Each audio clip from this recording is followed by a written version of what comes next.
Here we go. Hey, Mr. Pond Boss, tell me how. Hey, Mr. Pond Boss, let's do it now.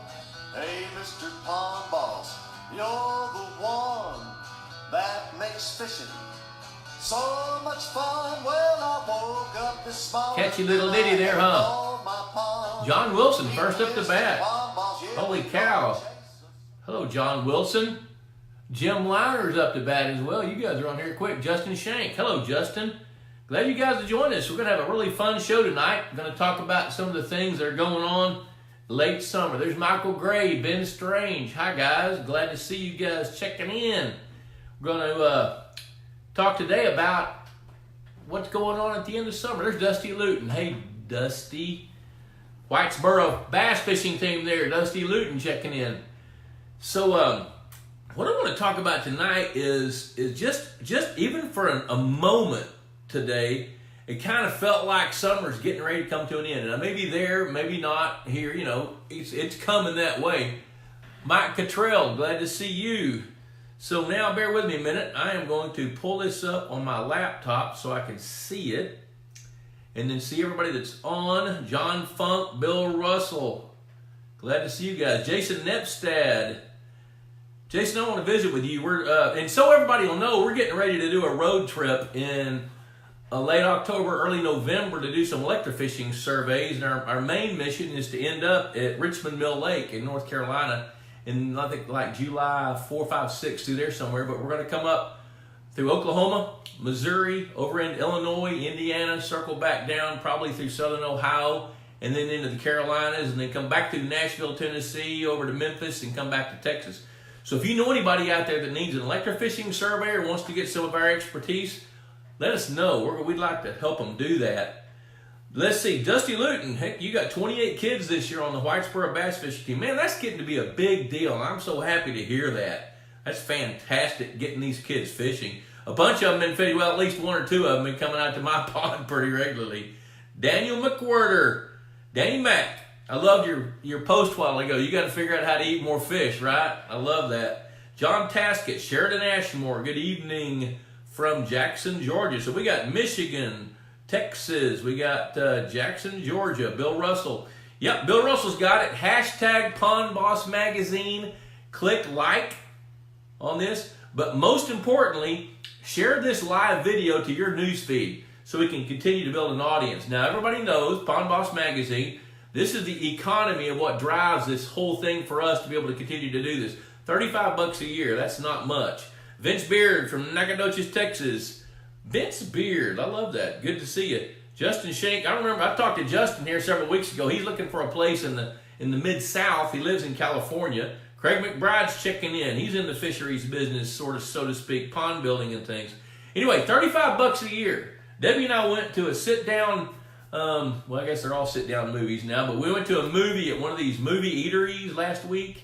I think I spent $40, which wasn't much, but it was so much fun.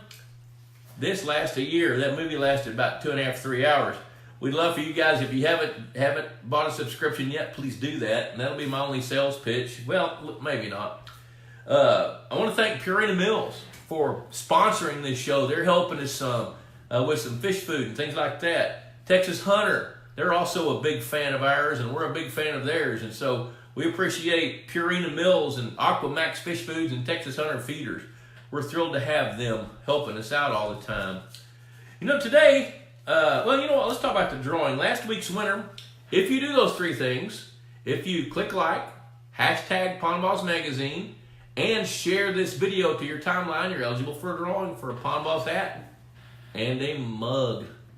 Pond Boss mug, stainless steel, yeah.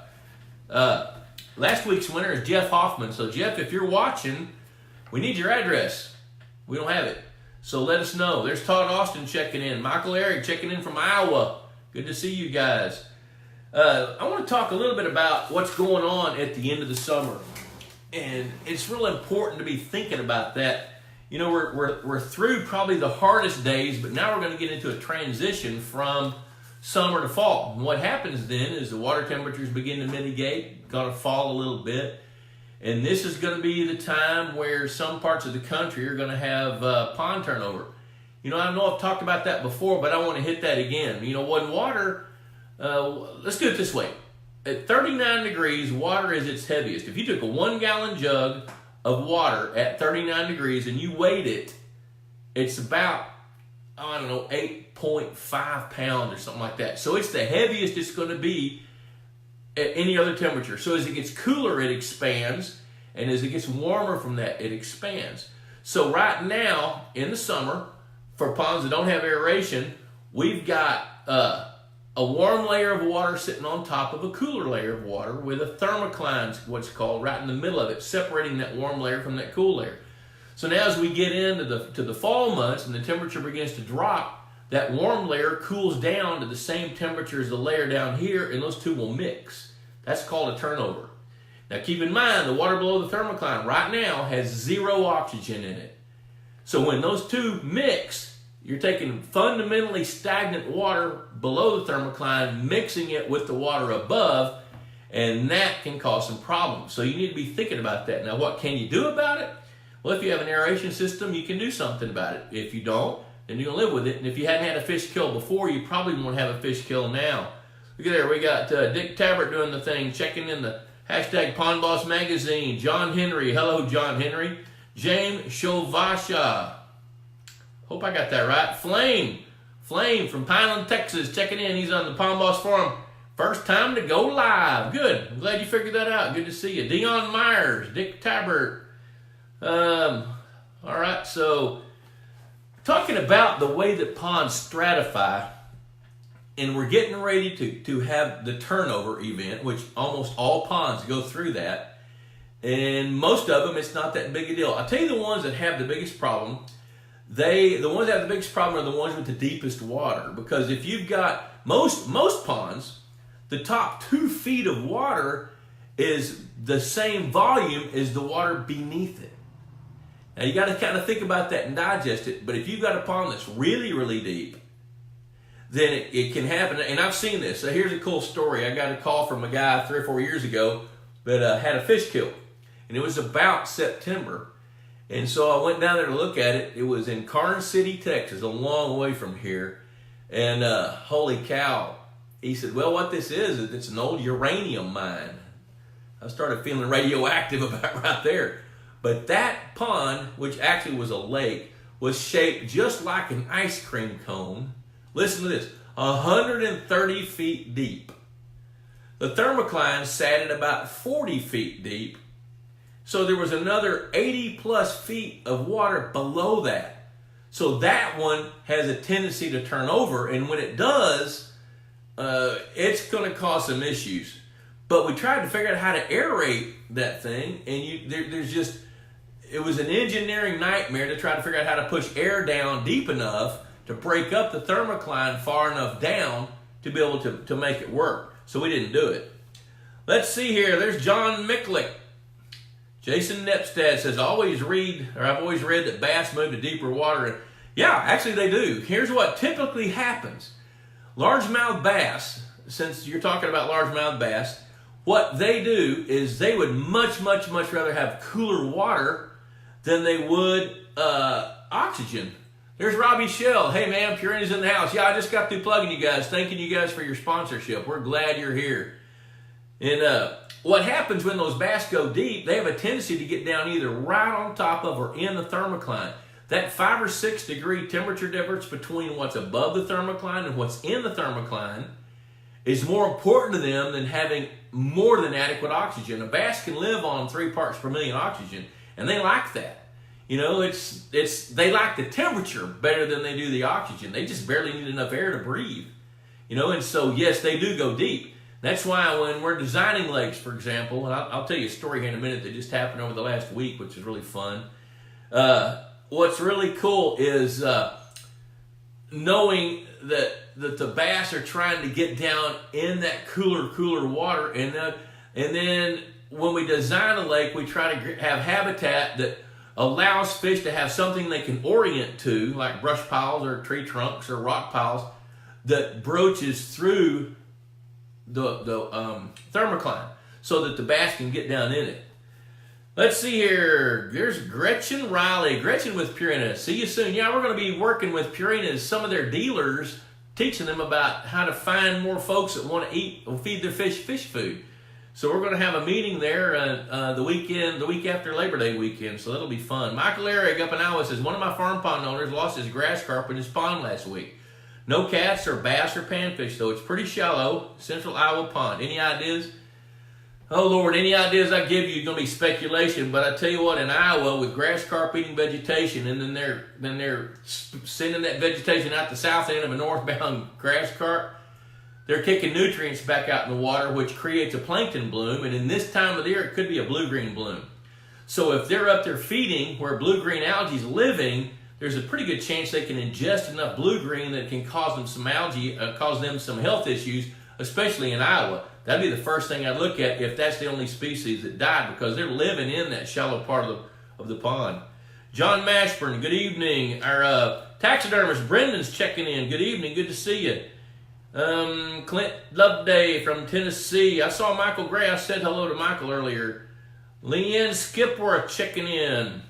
Victor Moberg, Sheridan Ashmore. That's very deep. Yes, it is. 130 feet is pretty deep. Let's see here. Victor Moberg missed you the last few shows. Yeah, we missed you too, buddy. But I'm sure you checked back in and watched them, didn't you? There's my wife, Debbie Dobbs Lusk, my girlfriend checking in. Joseph Reynolds. All right, here we go. Greg Grimes, one of our great friends from Ball Ground, Georgia, Aquatic Environmental. He's in the fisheries management business. John Wilson, first one up tonight. He's in the pond management business. Let's see. Brenda says, I started feeding my fish Aquamax. They love it. Good. That's outstanding product. I go sit outside with a cold beer and watch the fish feed. Every couple of days I can see a big bass smoke a bluegill. Yeah, they'll do that. You know, when you're feeding your fish, feed a good quality feed for the species of fish that you're wanting to eat the fish food. In this case, the Aquamax products are perfect for sport fish.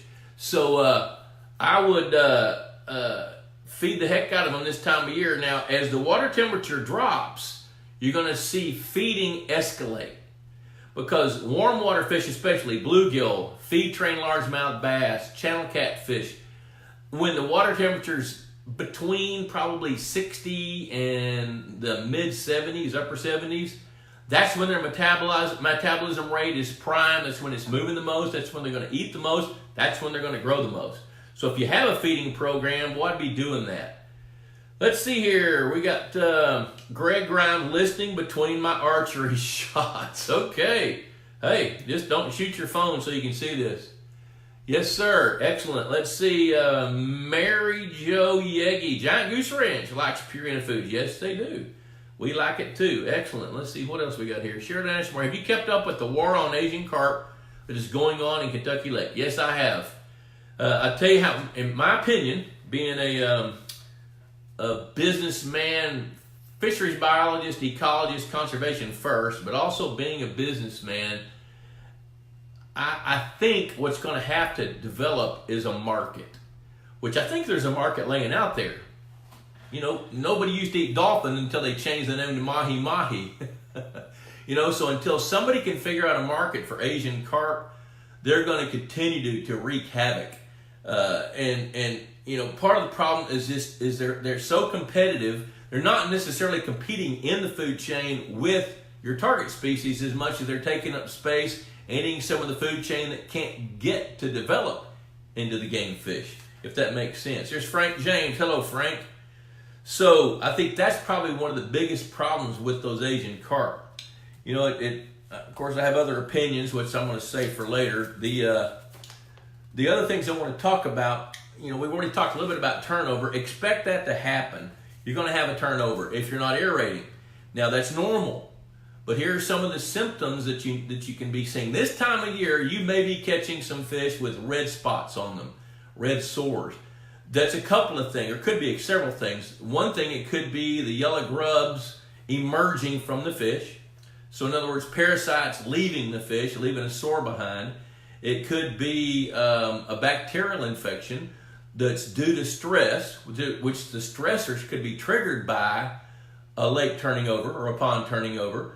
And so when you start seeing some red sores on fish or red blotches or what looks like little bruises on the fish, pay attention to that. I'm going to tell you this, if you catch 10 fish and more than 2 of them have those spots, think about being proactive, because that could be a bacterial infection that could spread to other fish, especially if you have a feeding program. Because when those fish are concentrated eating that fish food, they come in contact. In that case, you can medicate the fish food. Now, I'm not going to take you through that process on this show because we'll run out of time. We're already 15 minutes in. But if any of you have some sores on fish, take a picture of it, email it to us at info@pondboss.com, and let me see it, and then we'll send you back some counsel and advice on what you might be able to do with it. Paul Alexander, evening boss. A friend of mine removes any turtle that he can catch due to the nuisance when his kids bobber fish. Detrimental impact? No. I tell you what, here's what I see. Here's my thoughts about turtles. If a turtle eats a fish, the fish deserved it for the most part. Now that's a little bit of a joke because turtles can get a little bit too dense, especially if they're the first ones to the feeder when the feeder goes off. But removing the turtles, is that detrimental? No, not really. Now, I don't know how he's removing them, and it doesn't matter to me. I mean, that's kind of a choice. But, removing them doesn't hurt anything. Leaving them in there doesn't hurt anything unless there's just too many of them. Let's see. Dick Tabor says, I got a bluegill with a white fungus, which I presume he doesn't know what it is. A white fungus, typically on a fish, is the third thing that went wrong. Now, this is not the time of year to see fish with fungus. That typically happens when the water's cool. What happens is there's a stressor, which could be temperature related. It could be a turnover. It could be just a rapid drop in temperature in the early part of the winter, late fall, which triggers, that's the stressor, which can trigger the fish to be susceptible to bacterial infections, which they can get. And then when the water's cool, being cold-blooded, they can't heal as fast. So if they can't heal as fast as they can, like right now, then that gives that third thing, the fungus, a chance to attack the fish. Most of the time, by the time a fungus hits the fish probably isn't going to make it. So, now if it's not hitting big numbers of your fish, that's probably not that big a deal. But I would want to try to figure out what's the stressor that caused it in the first place. So, okay, Dick Tappert, only one fish. Got it. There's Brad Rom checking in. Jason Nepstead says, I see that red spot on the tail of bass all the time. Almost looks like a blister. That's right. The cause of that are yellow grubs. Now, the fish is a secondary host of that parasite. Like I know you guys have filleted a bass from time to time if you're very active in this, and you'll see these little yellow bubbles or little yellow cysts looking things between the skin and the flesh, or even in the flesh of a fish, or little things look like specks of black pepper. Those are most likely grubs, either black grubs or yellow grubs. The primary host of those grubs are snails. So snails being the primary host, what that tells me is you've got quite a few plants in the water where snails can live. Habitat, remember that, habitat's the most important thing. If you've got habitat for snails, you're going to have snails. If you've got snails, they're going to be the primary carrier of some of those parasites that will attack fish. Now, how do they get in there? Birds, cormorants especially. When they eat a fish, they don't always digest the parasites. They'll expel those in your pond when they come to eat your fish. Thank you. And then they will spread through the snails.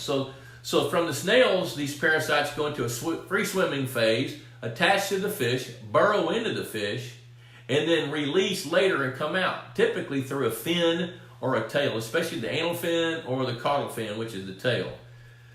Let's see, that's it. Ben Strange says, I've always wondered what those little yellow things in the meat are. Those are yellow grubs. Are the fish safe to eat? Yes. Fry them, eat them. Now, it's kind of hard to stomach eating a yellow grub, even though there's nothing wrong with it. We probably eat more bugs in our Wheaties, I don't want to say Wheaties, cereal, than you'd ever get out of a fish. So as long as you cook them, deep fry them or whatever, they're totally fine. You're not going to get any parasites from a fish in your warm water, freshwater fish ponds. I'm going to qualify that a little bit.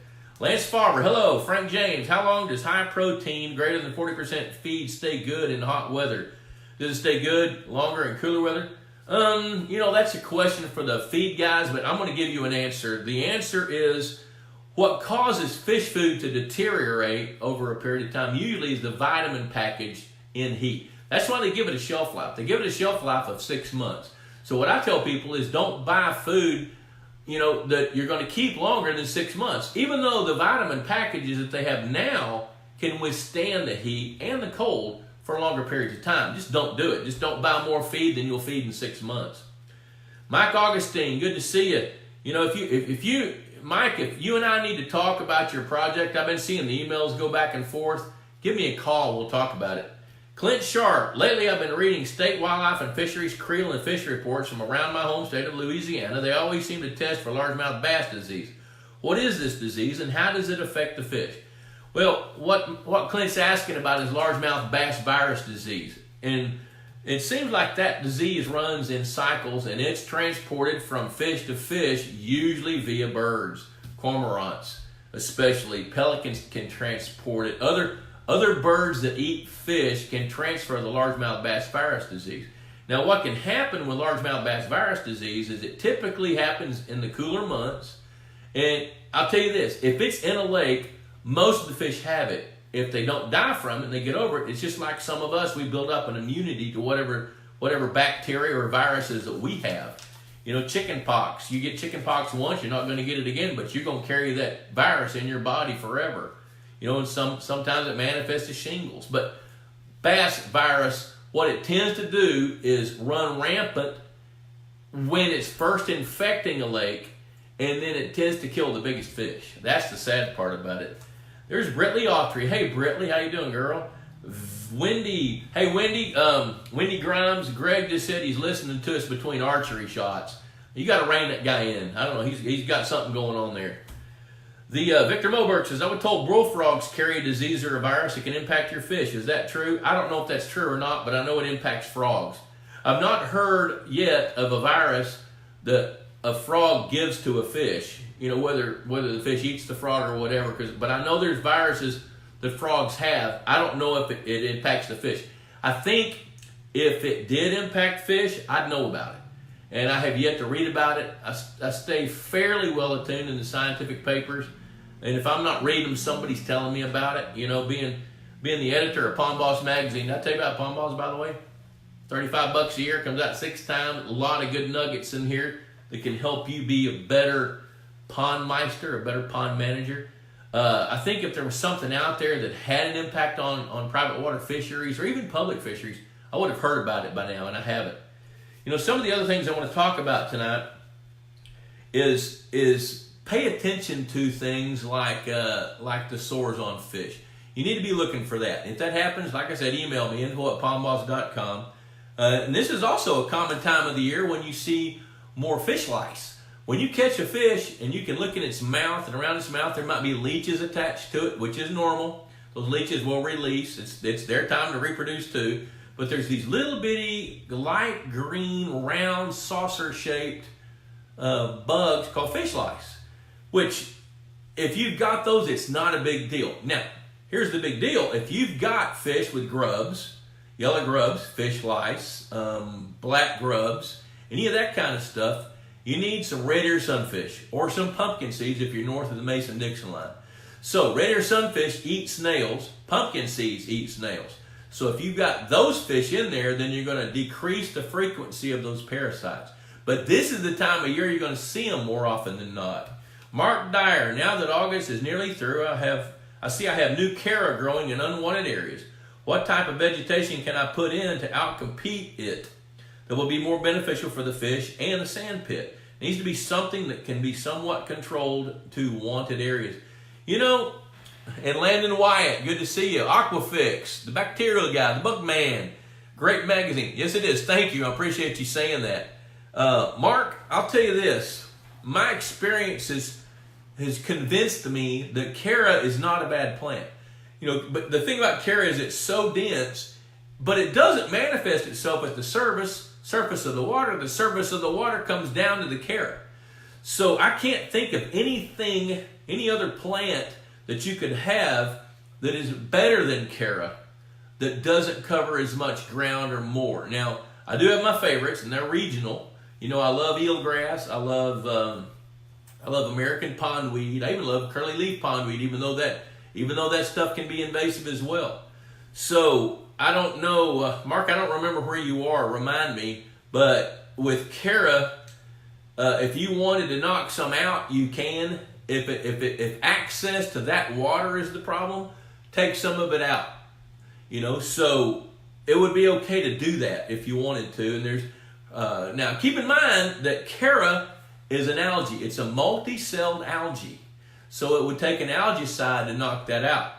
Landon White, you might private message Mark Dyer and tell him about some of the things you guys are doing, and because there could be something you guys could get together and do that's totally organic, that's absolutely natural, that could help him minimize his Cara without taking it out. Robin Adams works for Pond Boss and Bob Lusk Outdoors. She's here. I want to tell everybody we're coming up on 7 o'clock. I want to again thank Purina Mills, Aquamax Fish Foods, and Texas Hunter for being sponsors of Pond Boss Magazine and this show. Without those guys, it would, you know, it just kind of helps fuel what we do. And thank you to all the Pond Boss subscribers that are out there. We got a pretty good audience tonight, looks like. Good gosh, we got quite a few people looking. I'm glad to see that. If you have questions, type them up and send them to me. Now, one of the things I want to talk about tonight is, you know, before I go there, I'll tell you this. There are some, for you guys that are new, we've got a lot of resources. If you go to pondboss.com, there's quite a few free articles, free videos. All these live video broadcasts are recorded and then uploaded to YouTube and linked back to our pondboss.com website. So you can come back and look at all those, and there's an explanation that goes with each one of them, so you'll know and what we're talking about in that one. The also on the website, we have a number of books, back issues of the magazine, articles. Articles are free. Some of the articles are free. We also have, like Mike Otto's book, Just Add Water. If you're getting ready or thinking about building a pond or lake, you really need that book. There's several books out there. There's a USDA book, I think it's called book number 590, that talks about all the technical engineering things about building a pond or lake. But this tells you about what can go wrong, what can go right. It's 40-something years worth of Mike Otto's experiences of building lakes and ponds. And there's also another book out there that we have that's called Perfect Pond. Now, Otto's book, I think, is $30, and this one's $20. But it's just jam-packed full of good information. We also have a little brochure that we'll send you for free with a copy of the magazine if you request it. We've got a little brochure that we've worked with Purina Mills and Texas Hunter to teach people how to feed fish. So if you want one of those, just send info at pondboss.com and we will send you one of those, and also send you the latest copy of the magazine so you can see it and subscribe to it. You know, talking about getting to the end of summer, one of the things you're going to see happen is your fish are going to behave differently. You know, when the pond turns over, they're going to have more water they can migrate up through, you know, and their growth rates are going to escalate. And of course, when the pond turns over, that's a stressful period. So they're not going to feed quite as actively as they normally would. There's Tori Rhodes, great books. Yes, they are. Thanks, Tori. You're going to see changes in fish behavior. You know, right now they're deep. They're going to start coming shallow. And they're going to feed. Now, if you think about it, this time of year is when your food chain is escalating to its maximum volume. It's a maximum mass. The fish have all spawned. Bluegill are probably going to spawn one more time. But right now is when you have the greatest number and mass of forage fish. So what happens is the temperature drops, your game fish are going to be chasing those bait fish like crazy, and you're going to eat, and they're going to gorge themselves because the days are getting shorter, the temperatures are dropping a little bit, and those fish have an instinctive ability, I guess you could say, to know that things are going to change. Abundant food, cooler temperatures, faster metabolism rates, greater food requirements. So they're going to eat your fish food, and they're going to eat their neighbors as much as they can to put on weight. And there's two things are going to happen. They're going to put on as much weight as they can, and they're going to start developing eggs for next year. That's going on right now. So if you have a culling program, The next 6 to 8 weeks are going to be the fastest growth rates of your fish that you're going to see all year long. You know, maybe from now until maybe 8 weeks, 10 weeks.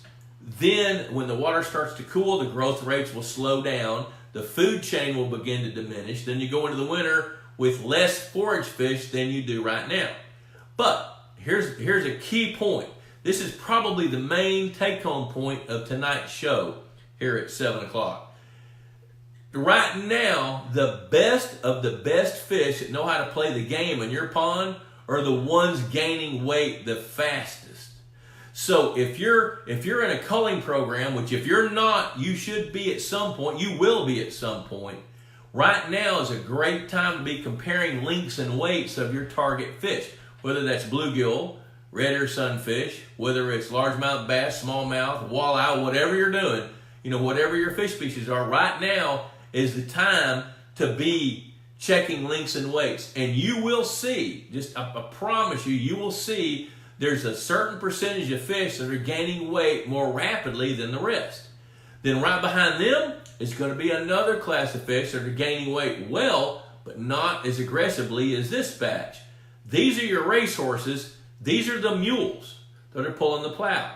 So one of our biologists, Justin Stain, last week went and looked at some lengths and weights of a guy that we've been working with since, I think, 2012.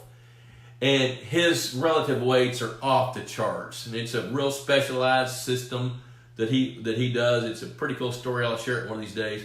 But he doesn't have any bass that have a relative weight less than 100. Not one. Which, it's a dynamic thing, and he spends a lot of money to have that. So the decision they made, he really does need to cull some fish, because his system is at peak productivity, peak capacity, peak carrying capacity, and he wants some of his fish to continue growing. So the decision they made is if it's 110 or under, it's coming out. Now yours may be, right now you've got some fish that are at 105 or 110 or 100. Then you've got some others that are at 95. Then you got others that are at 85. Those that are under 90 this time of year probably are not going to catch up. Those will be the ones that you want to catch. Now, what that means, those numbers I'm throwing out, for those of you that don't know those numbers, is when you compare lengths to weights, there's a standard weight for a given length. For example, largemouth bass, a 12-inch bass should weigh 12 ounces. A 14-inch bass should weigh about 1 pound 7 ounces. 16-inch bass should weigh 2 1/4. So you compare yours to these standard weights, and then you can get a percentage. So and that's what that number represents. 110 is 110% of what the standard weight for that given length should be. Now normal weights, normal relative weights are going to be from 95 to 105. That's normal. You know, when you have a bass that spawned last spring, she's going to be underweight. But you can pretty well bet she's catching up and getting back above her standard weight by about the end of October, just because she's developing eggs. So she'll have additional weight there. So be looking at your lengths and weights. And if you have a culling program, especially with largemouth bass, and you can identify the males because they're typically smaller and leaner, then start taking some of those out. You know, but look at your relative weights. That's a good tip for you guys to figure out which fish to be taken out. Relative weights, the next few you get this. Bass, here's something else that's real important. Bass behaviors change with their size. Here's something that it took me a long time to figure out, but finally when I figured it out, it was one of those palm to forehead epiphany moments. What happens is once a largemouth bass hits about 3 1/4 pounds and is right at 18 inches, a little bit under, his whole world changes, or her world. It's a her. Her world changes. She can pretty much eat almost anything that's in the pond. Because if you think about it, most ponds after about their 3rd or 4th year end up with a whole bunch of these little bitty cookie cutter, carbon copy largemouth bass that are 8 to 12 or 13 inches long. A 3 1/4 pound largemouth bass can eat an 11 or 12 inch bass. And those 10 to 14 inch bass tend to dominate the system in most bass fishing lakes, and those are the ones that need to be culled. So once those larger bass get big enough that they can eat those smaller bass, their behavior changes totally. A bass would rather eat one big meal than go try to chase a whole bunch of little bitty bluegill or little bitty shad or whatever.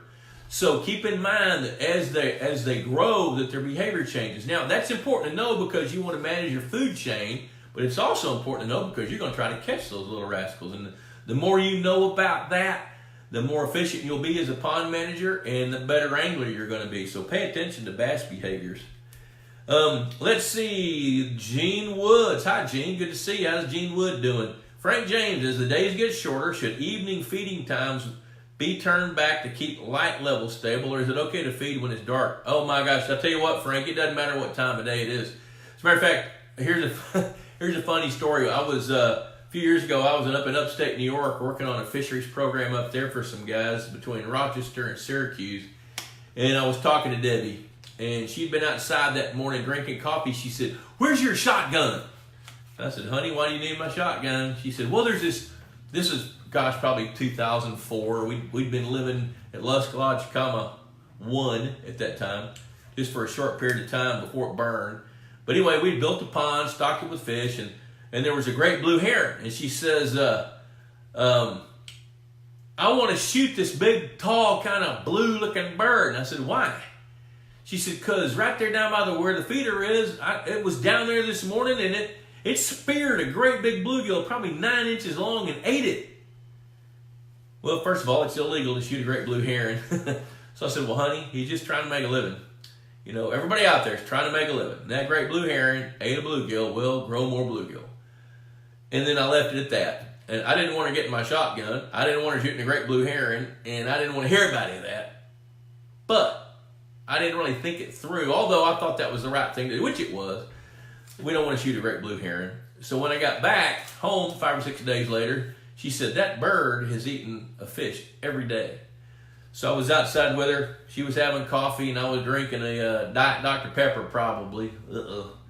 And sure enough, just before the feeder went off, here comes that great blue heron just soaring in, landing right beside the feeder. The feeder went off, and I mean, it wasn't 15 seconds. He caught about a 9-inch bluegill, drug it up on the bank, and started spearing it. Man, I got up, marched myself around there to try to save that fish. And when I got back, I went in, of course it flew off, and then I went in to get the shotgun in case it came back. She says, "Where are you going?" So I'm going to go get the shotgun. She says, "You're not going to shoot lurch, are you?" Well, I just died laughing. I couldn't help it. So here's what I did, Frank James. I changed the feeder. I set the feeder to go off at 9:30 at night and at 5:30 in the morning. And the fish weren't there when the great blue heron came because he was roosting when it was dark. So I just changed the time of the feeder. It doesn't matter whether it's dark or not. Doesn't matter at all. Those fish, if they're hungry, they're going to come find that fish food. So I'd say yes, do it to it. Hey, Matt Willis, good to see you, buddy. Some other things to talk about is I was telling you a little bit about, you know, those 3-pound plus bass. A 10-pound bass will eat a 2-pound bass. You know, a 12-pound bass will eat a 3-pound bass. So the bigger the bass get, the more predatory they are for bigger items. But here's something that's real interesting with the, say, 10 to 14-inch bass. If you have threadfin shad, for example, or even gizzard shad, they're going to go out into that open body of water this time of year where all those little bitty shad are, and they're going to just feed like crazy on those shad. The big bass are not going to go feed on those shad, but what they will do is when you've got those shad at the surface of your pond and those small bass come out of their safe areas, oh, I can't stand using that word, but it's true. They come out of their safe areas and they start to feed on the shad in schools. You can catch a lot of little bitty bass while they're doing that surface feeding. You know, top water's fun. You guys know that. 6 feet below that are the bigger bass. And they're trying to pick off those medium to small size bass that are picking off those shad. So that's the behavior of how these things work. So when the top water thing is going on, if you want to try to catch one of your bigger bass, see if you can get a big enough lure down underneath that school, and you're going to be likely to catch a bigger fish, because the mouth size of the fish determines what those fish prefer to eat. So that can be a pretty big deal. So pay attention to that. So some other tips. Oh, something else that's real important. I took a note this morning. that I thought would be a good idea to talk about. There's one of my favorite things is when somebody sends me a picture of a fish. One of the guides at Richmond Mill Lake Kingfisher over in North Carolina sent me a picture, I don't know, probably a week ago, something like that. And he was holding up this bass, and he said, I caught a 6-pound bass off of this tree. I looked at that bass. That bass probably is 3.5 or 4 pounds. That is so common that people overestimate the size of their fish. Now, that makes guys like me look good, because if we grow a 6-pound bass in your pond in 2 years, we're a hero, even though that bass weighs 3.5. But another thing that is destructive or unconstructive is people usually overestimate the size of their ponds. There are some good tools out there now where you can measure your pond and get it right. Surface area is how most decisions are made. I've been working with some guys, and when they first called me, they told me that they had a 50-acre lake, and that they were thinking about renovating it and trying to turn it into a trophy bass lake. They've already got one good-sized lake on the property. It's a hunting and fishing preserve for these members. And so I found the coordinates, looked it up on Google Earth, and I measured it and measured 22 acres. 50 acres? No, 22 acres. And that's an innocent mistake. Spend a little time on Google Earth and measure your pond, measure your lake, because that's going to help you decide what to do, how to do it, if you're going to stock fish. Like the question earlier about Cara, how much area does the Cara cover? And if you're going to treat it, you really need to know that. So size matters on things like that. Measure your pond. I got a couple stories I want to tell you. I got an email, I don't know, probably 10 days ago from a guy, Rick Canup, in Lubbock, Texas. And so I called him and I said, hey, tell me, Rick says, I'm doing some due diligence to think about buying a piece of property northeast of Lubbock, Texas, and putting a pond on it. He said, my grandkids love to catch fish, and we're going to turn it kind of to a hunting ranch and enjoy white-tailed deer and the turkey and things like that. So I looked it up on Google Earth, and what he's talking about buying is right below the Cap Rock. So there's the high plains of Texas, then it drops off into a lower elevation, and where this it's a canyon. It's a big, wide, expansive canyon that probably has 150 to 200 feet of fall from the highest rim of the mesa, falling down into a riverbed, just a dry riverbed down there. So he wanted to go in there in the bottom of the canyon, away from the floodplain, and see if he could carve in a pond that's 2 to 4 acres. So here's what I want to tell you about that. His due diligence was, how big a pond can I have? And I know nothing about it, so what can you tell me? So the first thing I told him is, you know what, we really got to figure out your soils and where's the water going to come from. He said, well, we can figure out the water because all the land around it's irrigated and there's water seeping through the canyon walls, and a shallow well isn't that expensive, and we could drill a well to help supplement the water in this pond. So he had already, before he called me or emailed me and I called him back, he had already sent soil samples in to see if there was any clay. 0 clay. So he says, how much is a liner? So I started talking to him about liner being, 65 cents a square foot for a pretty good one. And if you start multiplying that by 90,000 square feet, he winced a little bit and says, I don't know that I want to spend that much.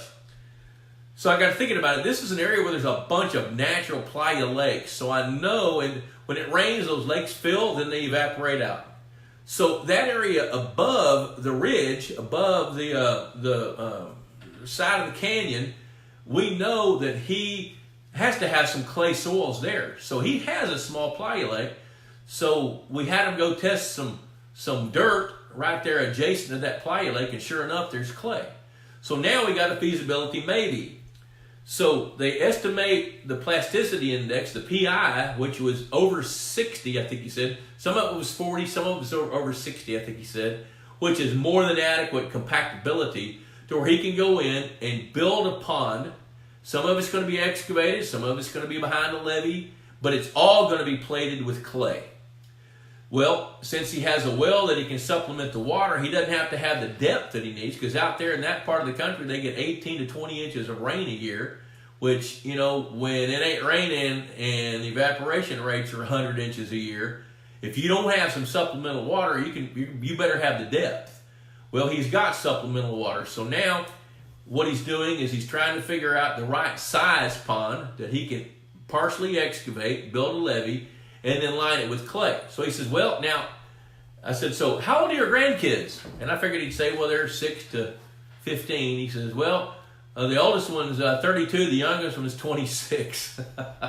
And they have kids. So not only does he want his adult grandchildren to be able to go out there and catch some fun fish, he's a fly fisherman, and he's got great-grandchildren that want to go out and catch some fish. So what we're trying to do is help him design a pond that leaks minimally, that he can keep full with a well, and which is going to be lined with clay, with a foot of clay at least, packed in with a sheep's foot roller at the right moisture, and then come in and add habitat. Along the rim of the canyon and down on the sides of the canyon, there's rocks that have fallen down over time, and you know, that will be great habitat. So what we're doing there is we're designing about a 2-acre pond that will have more shoreline access and shoreline design than a 4 or 5 acre pond would have, with peninsulas and make it undulate, move around.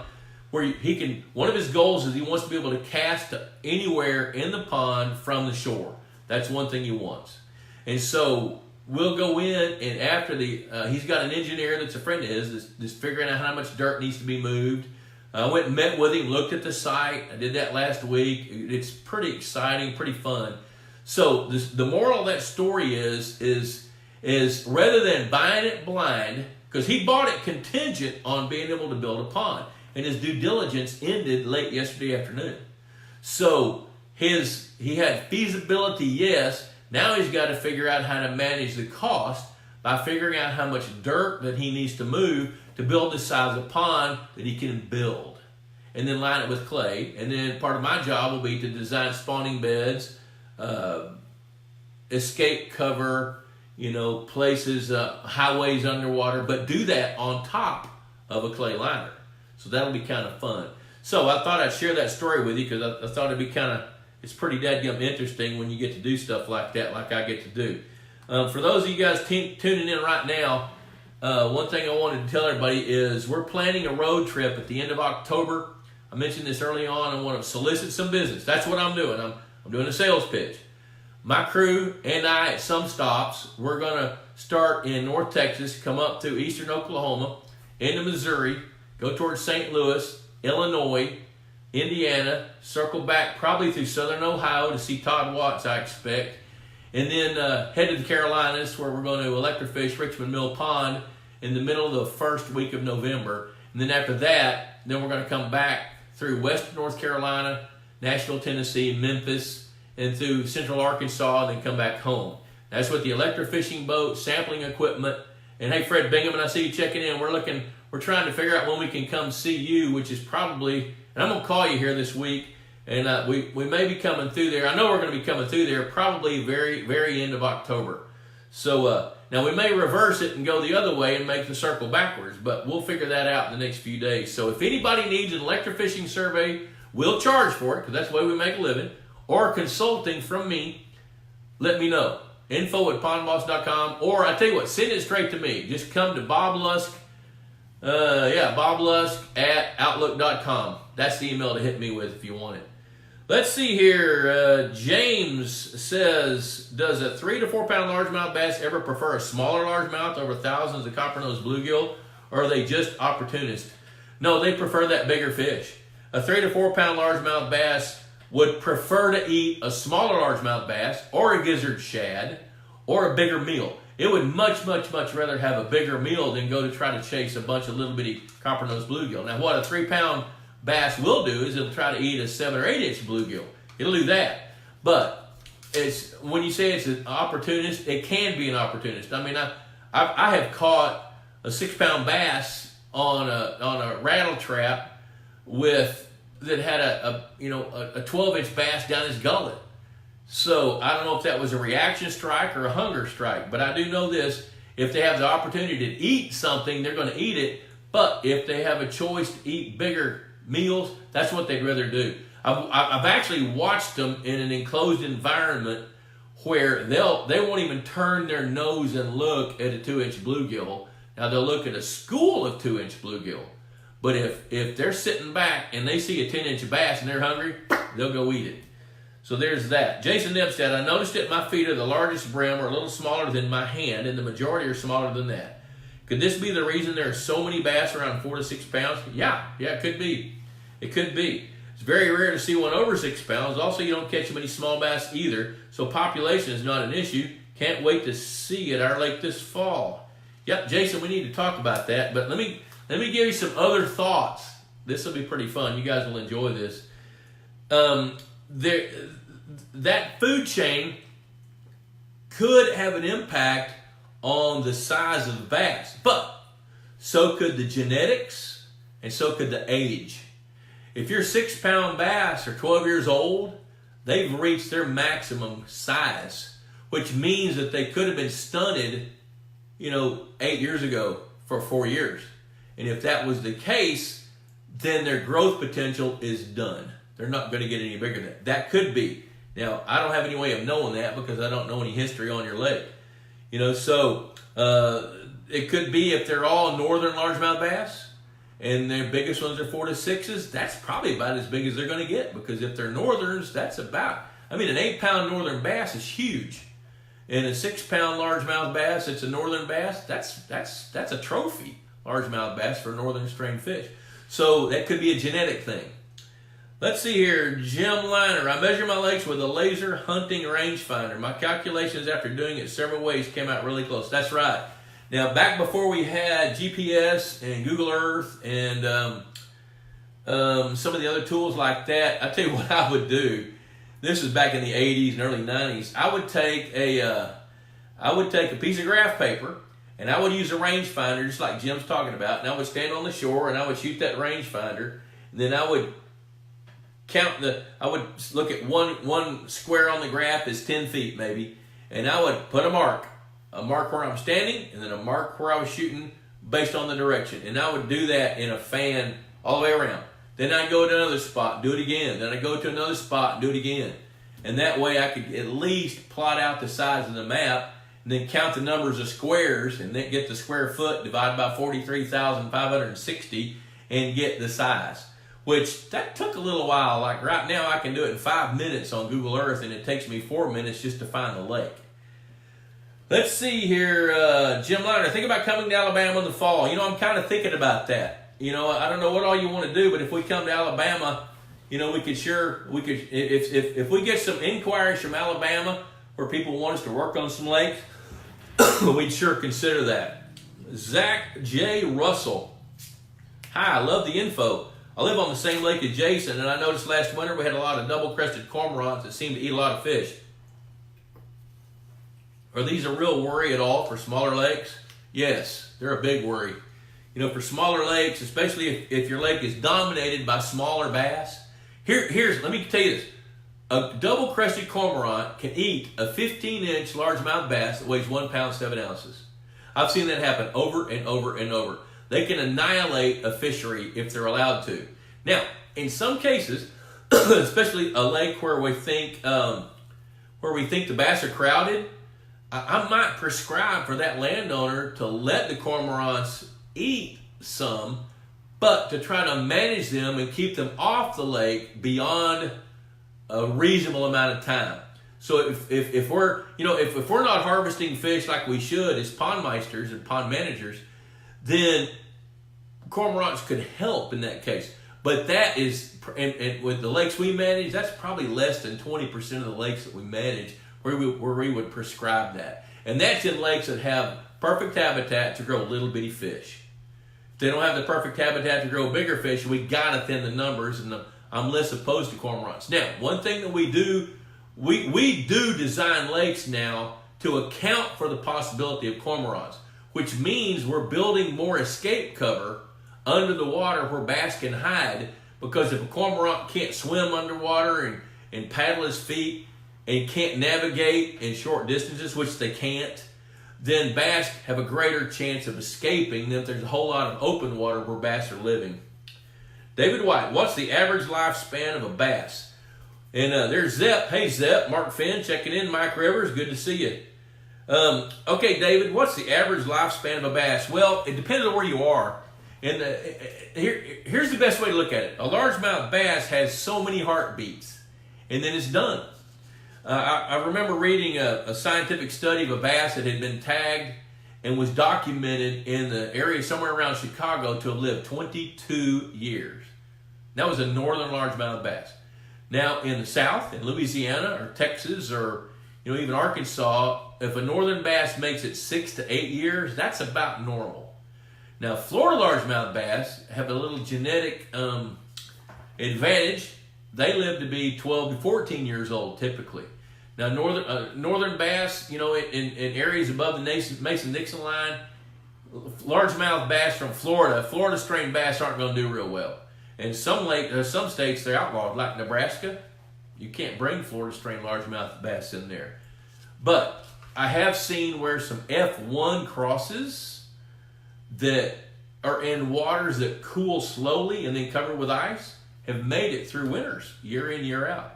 So, the direct answer to your question, Florida strain largemouth bass, 12 to 14 years. Northern strain bass, 6 to 8. There are exceptions, especially where it's cooler. Now, upstate New York, it might be common to see a northern bass 14 years old, but it's 15 inches long. Because they don't have the food chain to support largemouth bass in upstate New York. So, Victor Moberg, how do you keep them off your water? Well, boy, I don't know. I need to think about that because I'm on TV or hear this broadcast. I'll tell you this. They don't like loud noises. They don't like human activity. Now, here's another real important tip about water turkeys, double-crested cormorants. If you've got them, when they migrate in the spring, they migrate in the fall. They're headed south in the spring, north in the fall. They always send a scout bird or two. So the day you see that first bird,